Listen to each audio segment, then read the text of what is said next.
primera ponencia va a cargo de Eva Caterina Herbe, que es psicóloga, coach y colabora con el Instituto Europeo de Psicología Positiva. Muchas gracias, María. Bueno, muchas gracias a todos por venir y también pues, a la organización de darme ese primer hueco de por la mañana, que a mí me gusta mucho porque, bueno, yo soy de por la mañana y yo creo que es estupendo que podamos empezar esas jornadas hablando de un enfoque positivo. Como dijo ahora Javier, lo que queremos hacer hoy es ir más allá de lo que conocemos, y la psicología positiva, que es de lo que yo voy a hablar hoy, es algo bastante nuevo. Yo sé que aquí hay muchos psicólogos, pero también médicos, gente que en general trabaja con el tabaquismo, y creo que es importante saber que el enfoque positivo dentro de la psicología en general no es algo que se lleva estudiando desde hace muchos años. Por eso también pues, tener esa ponencia hoy para hacer una pequeña introducción a ese mundo. Ya dijo ahora Javier que hay una tendencia a querer pues, hacerlo todo y siempre de la misma manera. Y hace 2 semanas estuve en Sevilla, en el Colegio de Psicólogos, ahí hicimos una jornada y un ponente puso esa cita tan bonita que dice: cuando solo tenemos un martillo, tendemos a tratar a todos los problemas como clavos.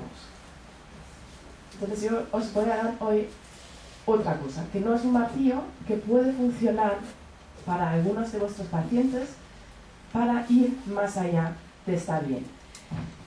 Y bueno, una pequeña palabra también hacia el IEPP, el Instituto Europeo de Psicología Positiva. Es una institución aquí en Madrid donde trabajamos con la psicología positiva aplicada. Lo aplicamos en procesos de tratamiento, lo aplicamos también en empresas, lo aplicamos también en procesos de coaching, porque pensamos que el enfoque positivo da algo adicional a muchos procesos diferentes, y por eso también pues esa idea hoy de decir, pues, y para el tabaquismo, ¿cómo nos puede ayudar?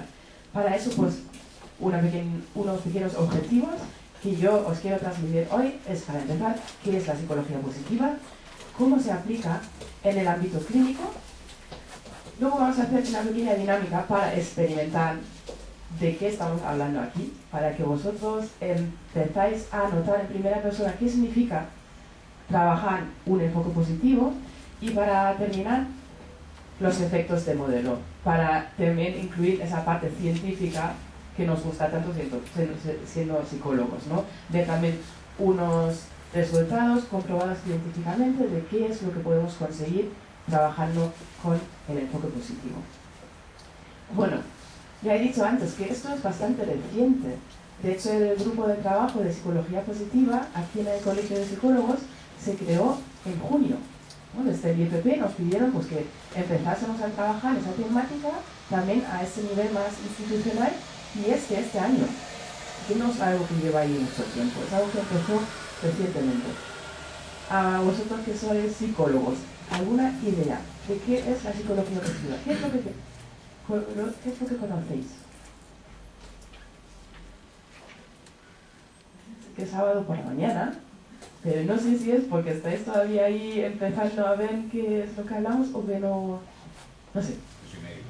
Bueno, el compañero me dijo antes, la psicología positiva suena muy bien, pero a ver lo que es. ¿Alguien aquí de psicólogo que ha escuchado algo? Sí. Bueno, pues va destinado un poco a sacar las potencialidades, ¿no? de la persona, ¿no? Digamos, las áreas de fortaleza. Muy bien, muy específico ya, estupendo. Fortalezas, potencialidades, exactamente. De hecho, eso es algo ya muy avanzado, conocimiento muy avanzado, porque normalmente lo que nos encontramos es pues que la positiva habla de la felicidad. Y la mitad de la gente dice, ah, qué bien, felicidad, me gusta. Y la otra mitad de la gente dice, uff, lo de la felicidad, pero bueno, ¿qué pasa ahora? ¿Tenemos que ser todo el tiempo felices? ¿Es eso lo que nos dice la psicología positiva? Pues incluso en un artículo que salió recientemente en los papeles de psicólogo, había pues, un artículo que decía esto, ¿no? Que la psicología positiva quería que siempre somos felices. Y no es así. La psicología positiva es un enfoque nuevo que se añade a la psicología tradicional para estudiar de forma científica el funcionamiento óptimo. Como siempre hay muchas definiciones, pero utilizamos esta porque tiene unos factores muy importantes, que es, primero, científico. Eso es un estudio donde se trabaja con grupos de control, con grupos donde se aplican las técnicas, donde se estudian variables de personalidad, para luego sacar conclusiones de qué es lo que hace que algunas personas funcionen especialmente bien. Que no solamente están bien, sino que están siendo excepcionalmente bien, teniendo resultados buenos tanto en su vida personal como en la vida laboral, etcétera, etcétera. Se han hecho muchísimos estudios en todo el mundo para ver cuáles son las cualidades personales que identifican a esas personas. Y luego, además, se trabajan otras áreas. Si vemos aquí la gente que sale en esa definición, tenemos por ejemplo a Ken Sheldon, que es un científico de Estados Unidos que estudia el alcance de metas y logros personales. Quiere saber qué es lo que hace que algunas personas alcanzan sus metas. Barbara Fredrickson, ella estudia emociones positivas. Mihaly Csikszentmihalyi es el conocido autor del concepto de fluir, que a lo mejor suena, este concepto de perderse en la actividad, sentirse muy absorto, ¿no? Esa sensación de enganche con algo y después decir, bien, he trabajado de una forma estupenda, me ha salido todo muy bien, además fue como perderme en el tiempo, he disfrutado, pero mientras que estamos en esa actividad como que nos olvidamos de nosotros mismos y eso es una experiencia óptima. Pues este señor también está aquí en esa definición de la psicología positiva. Y al final John Haidt, que estudia qué es la felicidad, cómo podemos obtener la felicidad. Esto solamente para que os hagáis una idea de cuáles son los temas que se abordan dentro de la psicología positiva. Como luego vamos a tener la ponencia de Miguel sobre aceptación y compromiso, quería hacer una pequeña referencia, porque es una teoría que a mí me gusta muchísimo porque es muy relacionado con la acción. Y a veces este enfoque dice, mira, intentar ser siempre positivo no funciona, porque siempre vamos a tener malos momentos, obviamente, todos estamos así, ¿no? Constantemente. Y eso es algo que la psicología positiva firma totalmente. Es decir, aquí no nos negamos absolutamente nada, porque lo importante que se ha visto en los estudios, sobre todo en resiliencia, que es también un campo que estudia la psicología positiva, la resiliencia es la capacidad de recuperarse después de tragedias personales. Se ha estudiado, por ejemplo, aquí en Madrid, después de los ataques del 11M, también se ha estudiado en Estados Unidos, después de los ataques del 11S. Pues, ven qué pasa con las personas que se recuperan antes de estos factores dramáticos de su vida. Y se ha visto que las emociones positivas y las emociones negativas, las desagradables, son dos dimensiones diferentes. Es decir, no necesariamente en un momento que lo estoy pasando mal, pierdo la capacidad de experimentar momentos positivos. Es más, las personas que son más resilientes, que son más capaces de sobrellevar esas circunstancias negativas, vamos a hablar de alguien que está dejando de fumar y lo pasa verdaderamente mal, pues esa persona sigue teniendo la capacidad de experimentar emociones positivas, a pesar de que le pasa mal. Y cuanto más momentos de emociones positivas tiene, mejor va a llevar el proceso. Por eso, importante saber, el enfoque positivo es complementario, adicional a todo el tratamiento que tenemos para hacer desaparecer los síntomas negativos.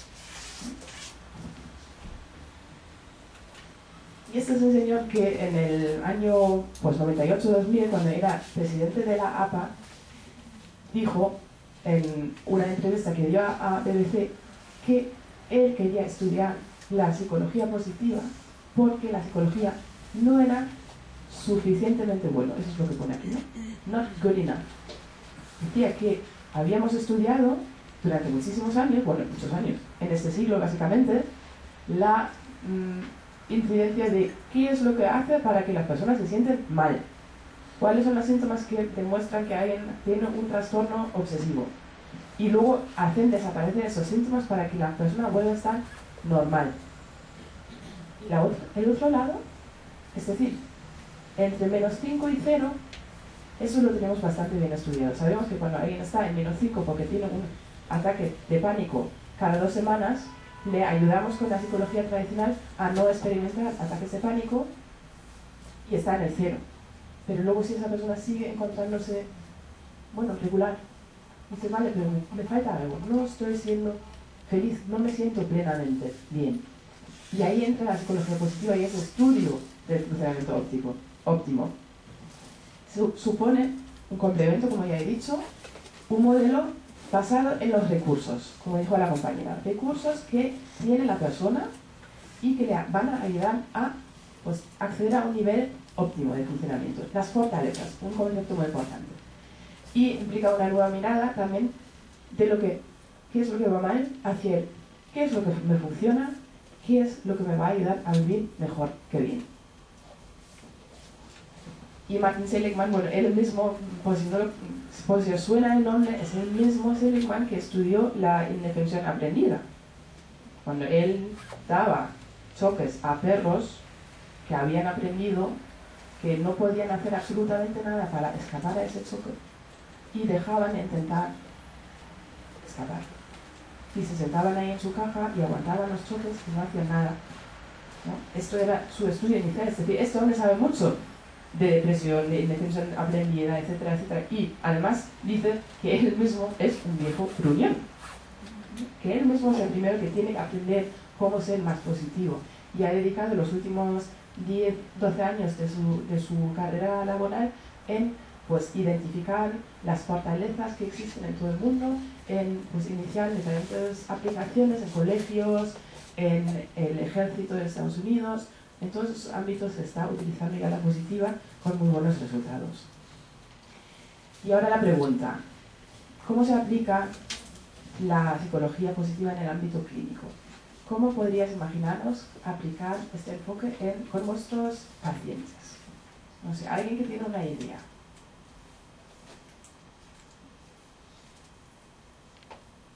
¿Quién trabaja aquí con alguien que ahora mismo quiere dejar de fumar?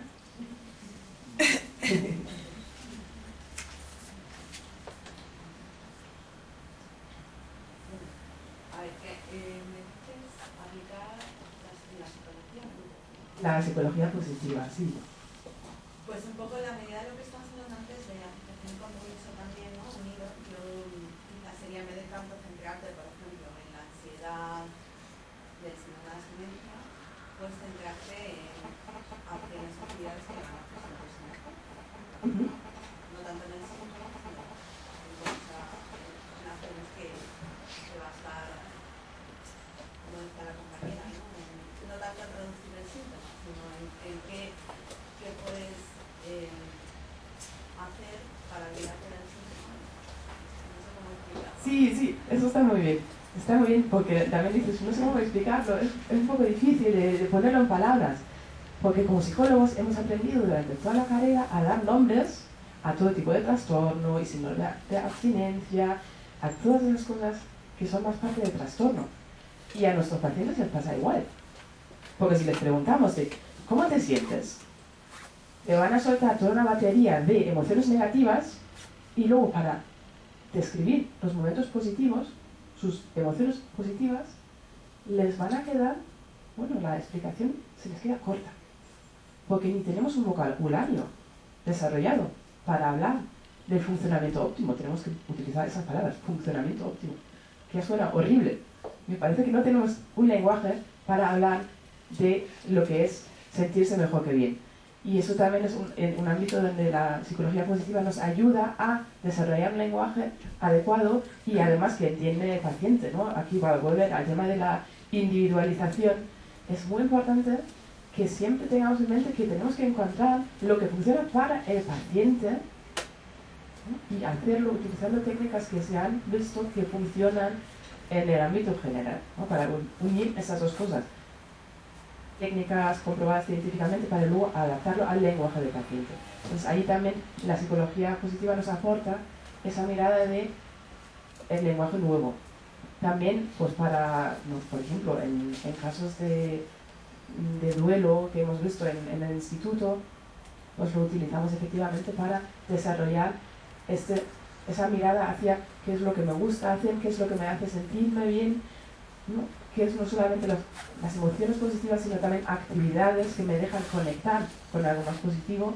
Y eso obviamente me imagino que en el tratamiento del tabaquismo es algo muy importante, porque le estamos quitando, o el paciente ha decidido dejar de ejercer una actividad que antes le producía placer, por lo menos en el corto plazo.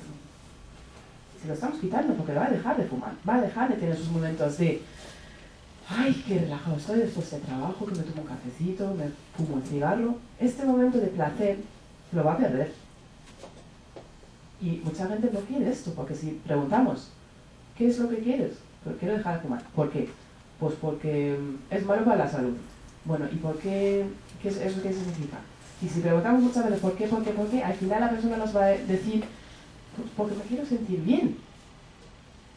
Quiero saber que lo que estoy haciendo es lo correcto. Y quiero sentirme bien, de ahí viene la positiva, ¿no? Estudiar esto nos ayuda a sentirnos bien.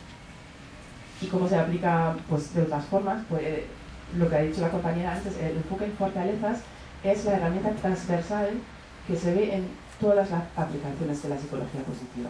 Si trabajamos, por ejemplo, en el ámbito clínico, identificamos como un primer paso, obviamente, el trastorno que está ahí, pero también identificamos los recursos, las fortalezas de la persona para que luego pueda empezar a utilizar esas fortalezas para mejorar el proceso de tratamiento, pero también otros ámbitos de la vida. Ya sabemos que si alguien está afectado en su ámbito familiar o laboral, pues el centrarse en sí mismo para hacer un abordaje, por ejemplo, de su problema de tabaco, pues le va a costar más. Es decir, el enfoque holístico de que vamos a hablar en esas jornadas hoy, que es tan importante, las fortalezas nos pueden ayudar en todos estos ámbitos. Es algo que se puede aplicar en muchísimos sitios, y eso es lo interesante. Luego también deciros que pues lo del nuevo lenguaje ya lo he mencionado, que eso es muy importante. También una pregunta, lo de potenciar los recursos. ¿Cuál es la diferencia entre potenciar recursos y aprender nuevas habilidades? Porque como psicólogos ya sabemos muy bien transmitir habilidades, ¿no? El típico entrenamiento en habilidades sociales, en técnicas de comunicación, esto ya lo sabemos. ¿Cuál es la diferencia? La diferencia está en el nivel de energía que nos da el utilizar una fortaleza y el aplicar una técnica que hemos aprendido. Porque aplicar una habilidad que hemos aprendido pues requiere un esfuerzo y muy probablemente durante mucho tiempo. En algún momento a lo mejor llegamos a automatizar la conducta, pero siempre nos cuesta. Hay un pequeño esfuerzo que tengo que hacer. En las fortalezas, tal como están definidos, solamente el hecho de utilizar una fortaleza, algo que a mí se me da bien, me va a hacer sentir una cierta energía, porque es algo que me gusta, algo que yo hago especialmente bien. Y utilizar esas fortalezas en procesos que me cuestan, pues nos alivia un poco la carga. Nos alivia un poco la carga, que ya es esto de tener que afrontar un tabaquismo, por ejemplo. Aquí con unas imágenes. Los objetivos de la psicología positiva es complementar, como ya he dicho, profundizar también en ese autoconocimiento del paciente para que se empiece a percibir con la persona que no solamente tiene un problema de tabaquismo, sino que además tiene recursos diferentes que son especiales y únicos. Las fortalezas tienen miles de formas de manifestarse. Mejorar también la calidad de vida, obviamente. La calidad de vida es esto que está relacionado con la felicidad, el bienestar, y de eso estamos tratando. Y luego también aumentar el rendimiento. Como ya dije, este uso de las fortalezas tiene un efecto sobre el rendimiento, porque nos cuesta menos esfuerzo, porque normalmente la gente es más persistente cuando usa sus fortalezas, porque son motivadas intrínsecamente. Entonces ahí estamos trabajando desde la positiva, y hay un modelo que quería compartir con vosotros para que veáis los diferentes ángulos que se pueden trabajar.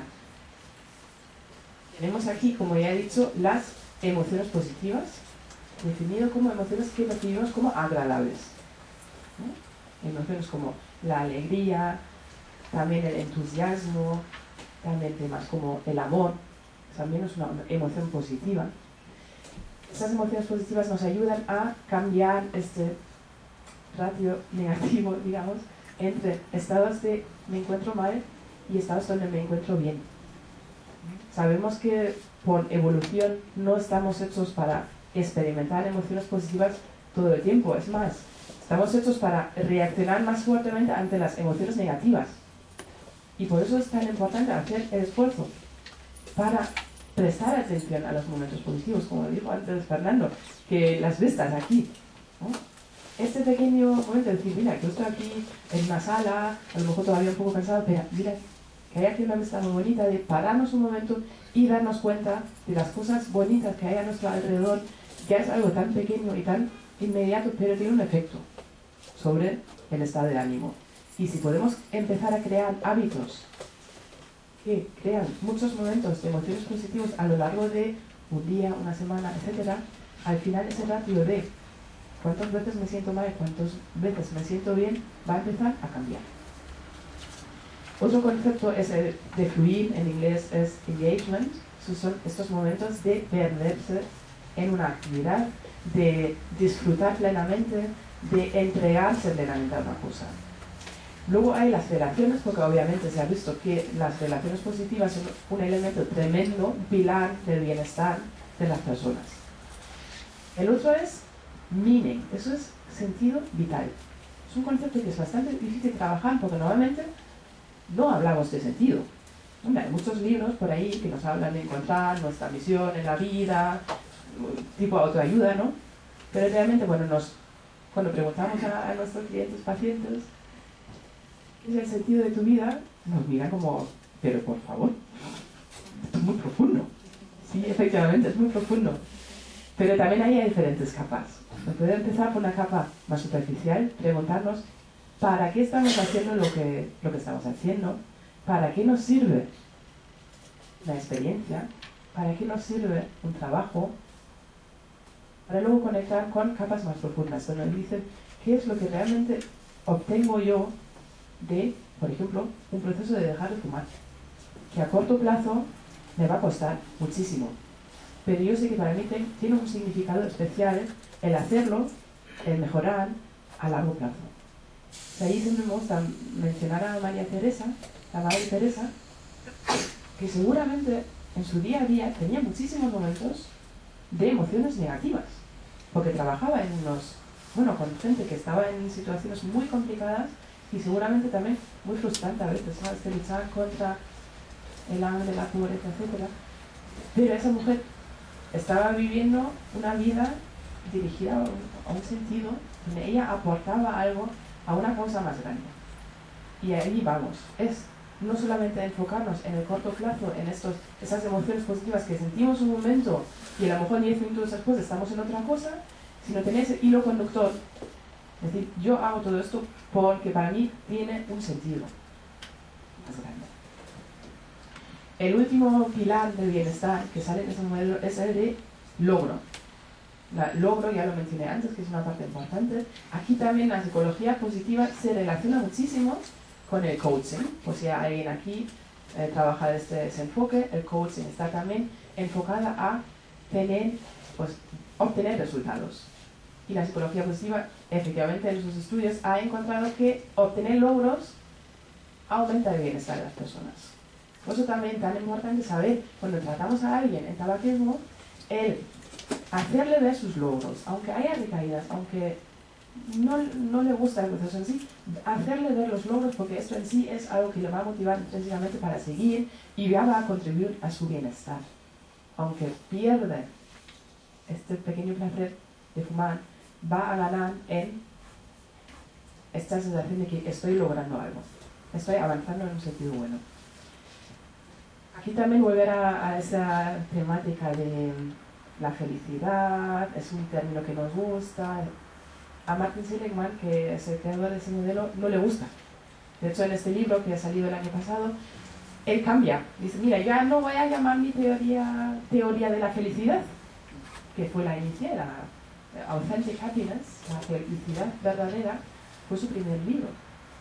Dice, no, ya no quiero hablar de felicidad, ya me he hartado de ese término, porque luego viene la gente y dice que yo digo que todo el mundo tiene que ser feliz. Yo solamente digo que creo que todo el mundo quiere ser feliz en el último momento, pero no me gusta felicidad. Entonces él habla de bienestar.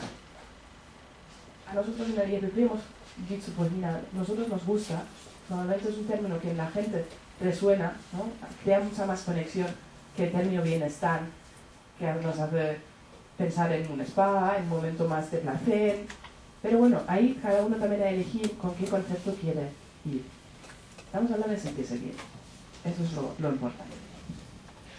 Y ahora, antes de entrar en nuestro pequeño ejercicio de las fortalezas, quiero volver a resaltar ese elemento de trabajar las potencialidades de las personas, las fortalezas.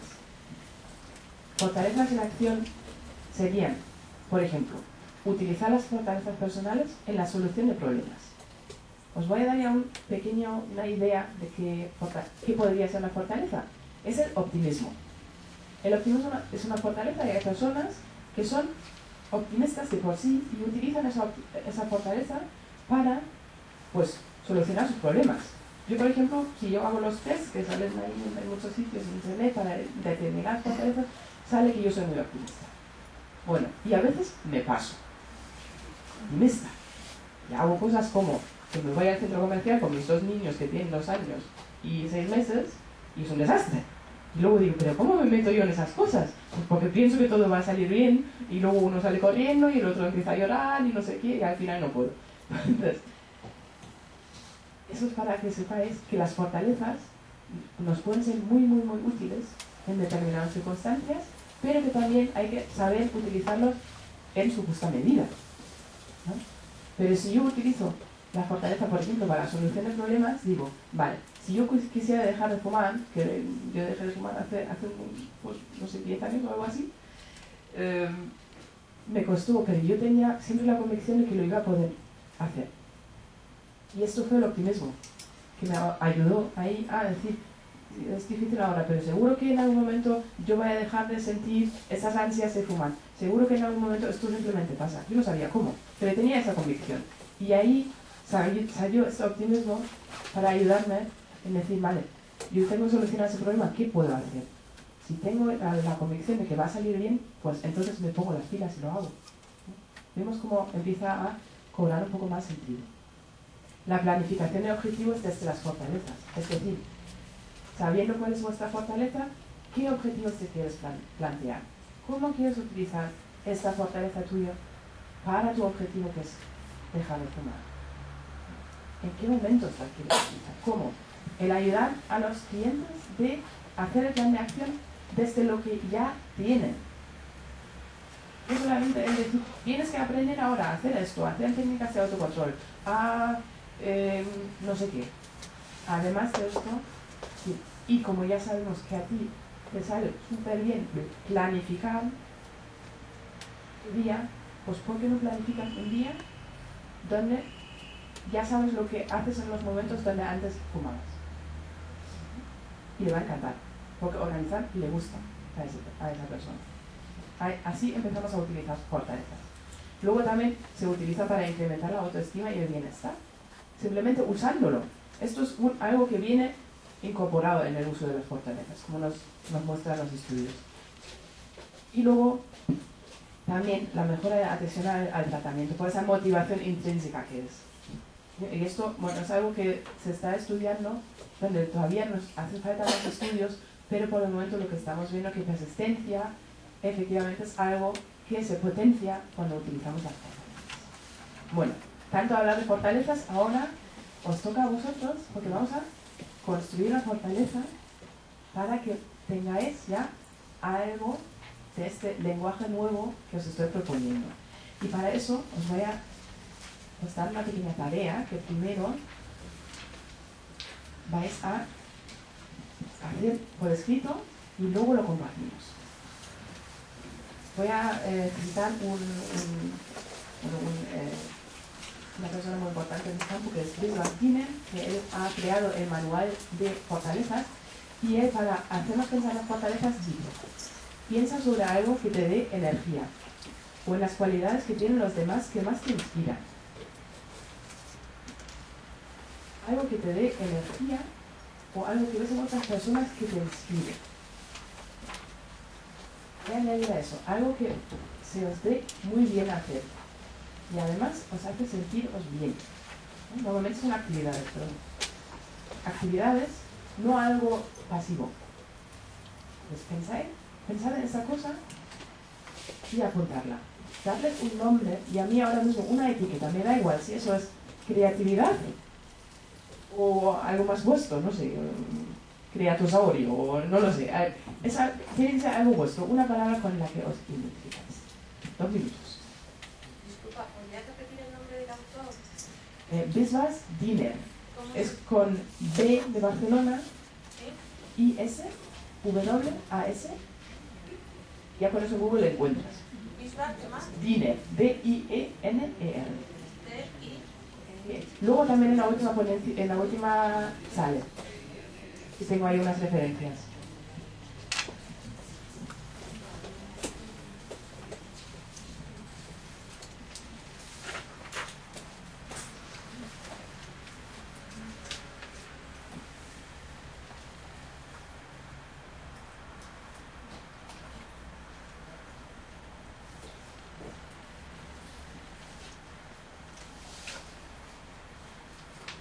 Bueno, son las caras, parece que os he querido recordar el peor momento de la semana pasada.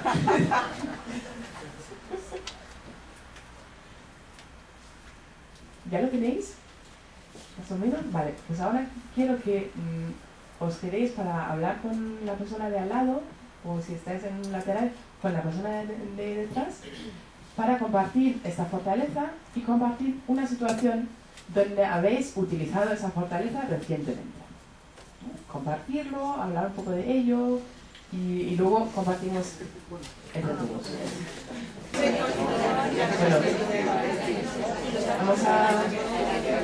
vamos a ver qué es lo que habéis encontrado hablando de este tema. Bueno, primero desde aquí arriba es muy divertido, porque primero me ponéis una cara de Dios mío, algo que se me da bien, que me dé energía, qué difícil. Y me parece como, ¿cómo voy a decir eso? ¿Cómo ha sido este ejercicio? ¿Difícil? Fácil.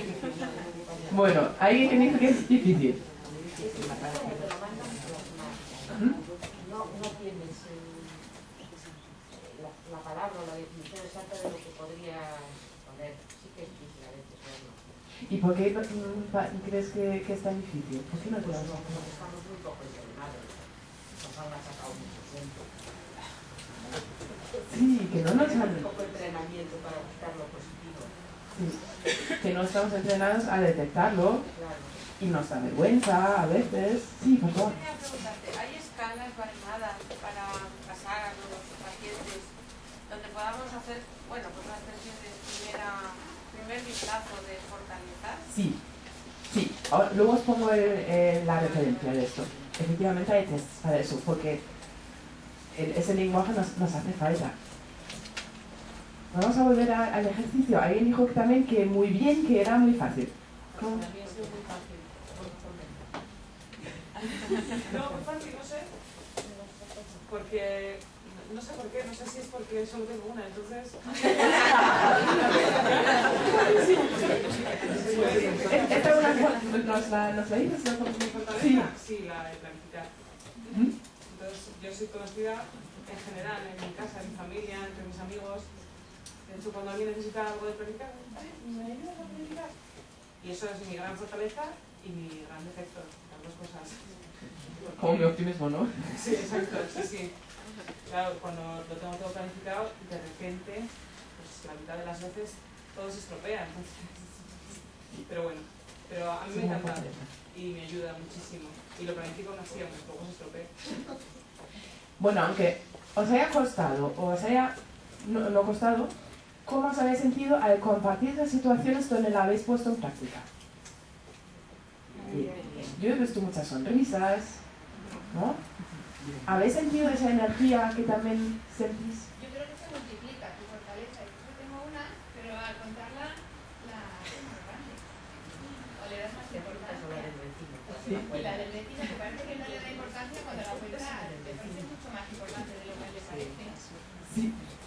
¿no? Ese efecto de repente hay como, damos una chispa y sale un fuego, ¿no? Y que con muy poco esfuerzo inicial ya podemos acceder a esa energía, nos hace sentirnos bien en el momento, y eso es el efecto de también usar las fortalezas, porque cuando tú planificas algo, sientes la energía, te gusta, te sale súper bien.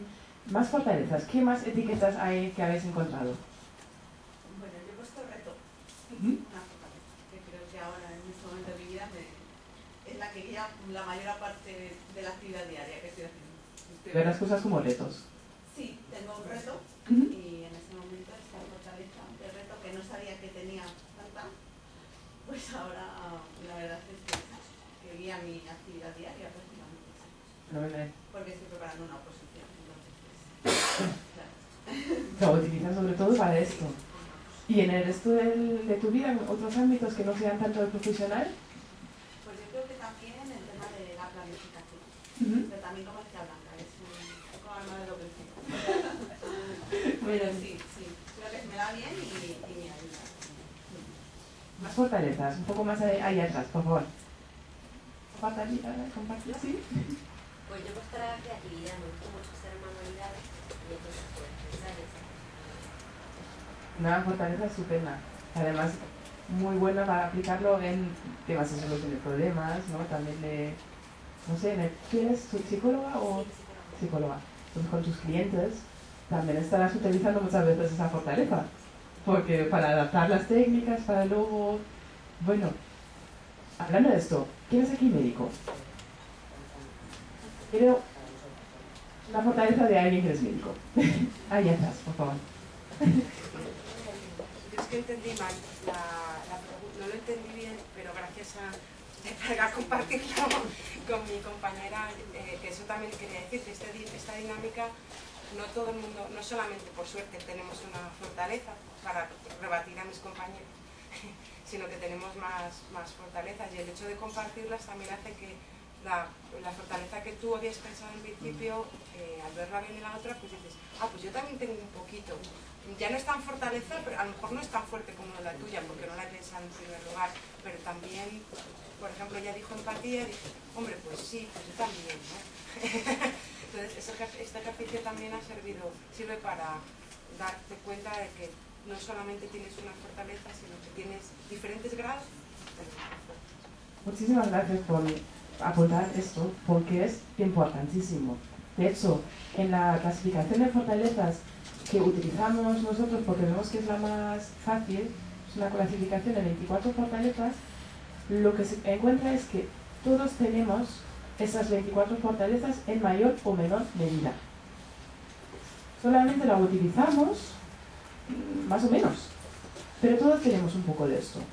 Y todos podemos identificar momentos en los cuales hemos utilizado esas fortalezas y empezar a hacer ver a las personas esas fortalezas que tienen, pues les abren un montón de posibilidades.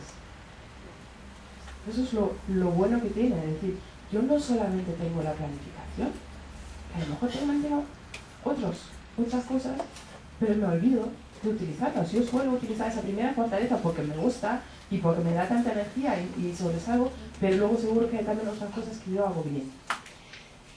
Una pregunta, ¿hay alguien aquí del sector farmacéutico? Una enfermera, también sé que tenemos algunas enfermeras aquí. Sí. ¿Compartirías tu fortaleza? La paciencia. Qué bueno.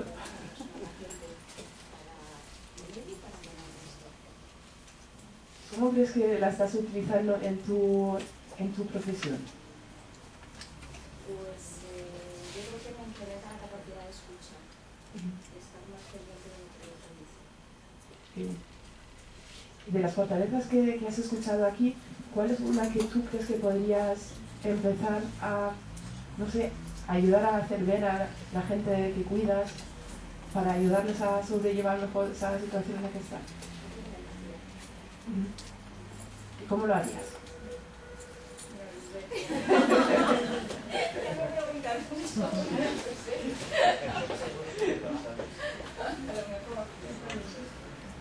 Yo creo que cuando nos empezamos a plantear el reto, a mí me gustaría potenciar una fortaleza en mí o en otra persona, ayudarle a la otra persona a ver esas fortalezas. Luego cuando nos planteamos ese reto, ya las soluciones irán surgiendo. Porque es plantear la semilla, y eso es lo que yo quería hacer hoy. Yo quería plantear la semilla del enfoque positivo en vuestras cabezas para que luego surja cuando vosotros la podéis aplicar.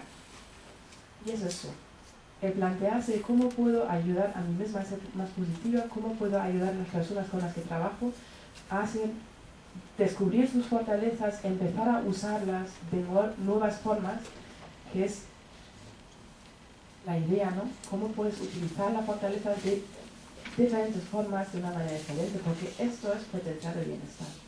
Entonces quiero plantar esa semilla, porque luego las respuestas a cómo lo voy a hacer os van a salir. Porque como la creatividad también es una fortaleza que todas la tenemos ahí, nos van a surgir ideas. Y bueno, obviamente también hay, que estamos ahí en el IFP, estoy aquí, tenéis mi mail, si tenéis preguntas por favor contactadme, que estamos ahí encantados de ayudaros en este cómo, en cómo hacerlo. Para terminar aquí unos autores que nos han dado algunos resultados científicos sobre qué pasa con las personas que utilizan sus fortalezas, pues se sienten más felices y satisfechos, consiguen sus objetivos de forma más efectiva, son más comprometidos y tienen un mejor desempeño. Hay muchísimas investigaciones más, muchos resultados más, pero yo creo que esto solamente a las mentes científicas que estamos aquí reunidos saben que esto se está comprobando en estudios y que muestra que no solamente a mí me funciona, sino también a otras personas parece que les funciona bien. Muchísimas gracias.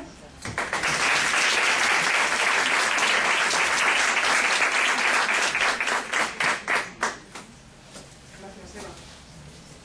Como al final de la mañana hay un tiempo para coloquio con los ponentes, si os parece, pues las preguntas que tengáis o los comentarios los hacemos en ese momento. Gracias.